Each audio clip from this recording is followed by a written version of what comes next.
വിമർശകർക്ക് Sanju bat കൊണ്ടാണ് മറുപടി കൊടുത്തത്. സഞ്ജുവിനെ ഇന്ത്യൻ ടീമിലേക്ക് BCCI എടുക്കുന്നില്ല. എന്നാൽ സഞ്ജു IPLൽ തകർത്തടിക്കുകയാണ്. ബാറ്റിങ്ങിൽ മാത്രമല്ല ക്യാപ്റ്റൻസിയിലും സഞ്ജു മിടുക്കനാണ്. ഇന്ന് സഞ്ജുവിൻ്റെ കളി കണ്ട് ക്രിക്കറ്റ് ഇതിഹാസങ്ങൾ പറഞ്ഞ കാര്യമാണ് നമ്മൾ ഈ ഒരു വീഡിയോയിൽ നോക്കുന്നത്. ഇതുപോലത്തെ IPL ന്യൂസിന് വേണ്ടി ഈ ചാനൽ മറക്കാതെ സബ്സ്ക്രൈബ് ചെയ്യൂ. ഇനി രാജസ്ഥാൻ ടീമിനെ തടുക്കാൻ സാധിക്കില്ല. കളിച്ച 4 മാച്ചിലും ജയിച്ചിരിക്കുകയാണ്. ഈ IPLലെ നമ്പർ 1 ടീം അത് രാജസ്ഥാൻ തന്നെയാണ്. ഇന്ന് രാജസ്ഥാൻ്റെ കളി കണ്ട് ക്രിക്കറ്റ് ഇതിഹാസങ്ങൾ പറഞ്ഞത് ഇങ്ങനെയായിരുന്നു: ഈ ഒരു രാജസ്ഥാൻ ടീം ഞങ്ങളെ ഞെട്ടിച്ചിരിക്കുകയാണ്.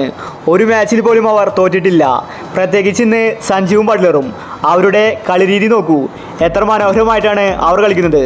സഞ്ജു T20 വേൾഡ് കപ്പിൽ കളിക്കണം. ഇതുപോലത്തെ ഒരു താരത്തെയാണ് ഇന്ത്യൻ ടീമിന് ആവശ്യം. അവൻ്റെ ആ കോൺഫിഡൻസ് എനിക്ക് ഇഷ്ടമായി. ബാറ്റിംഗ് മാത്രമല്ല സഞ്ജുവിൻ്റെ ക്യാപ്റ്റൻസിയും മികച്ചതാണ്. ഒരു ടീമിനെതിരെ എന്തൊക്കെ ചെയ്യണമെന്ന് സഞ്ജുവിന് കൃത്യമായിട്ട് അറിയാം. സഞ്ജുവിൻ്റെ ഓരോ തന്ത്രങ്ങളും ഞങ്ങളിന്ന് കണ്ടതാണ്. സഞ്ജുവിന് കൂട്ടായിട്ട് ബട്ട്ലറും ഇന്ന് നല്ല കളി കാഴ്ചവെച്ചിട്ടുണ്ട്. ബട്ട്ലർ ഇതുപോലെ ഫോമായാൽ ഇപ്രാവശ്യം രാജസ്ഥാൻ തന്നെ കപ്പ് നേടുമെന്നാണ് ഞങ്ങൾക്ക് തോന്നുന്നത്.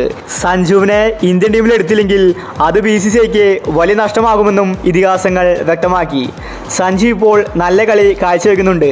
വരാൻ പോകുന്ന T20 വേൾഡ് കപ്പിൽ സഞ്ജുവിനെ പരിഗണിക്കുമോ എന്നതാണ് ആരാധകർ ഉറ്റുനോക്കുന്നത്. സഞ്ജു എത്ര കളിച്ചാലും BCCIക്ക് സഞ്ജുവിനെ ആവശ്യമില്ല. ഫോമില്ലാത്ത ഇഷാനെ അവർ വീണ്ടും ടീമിലേക്ക് എടുക്കും. കരാറിൽ പോലും ഇഷാനില്ല.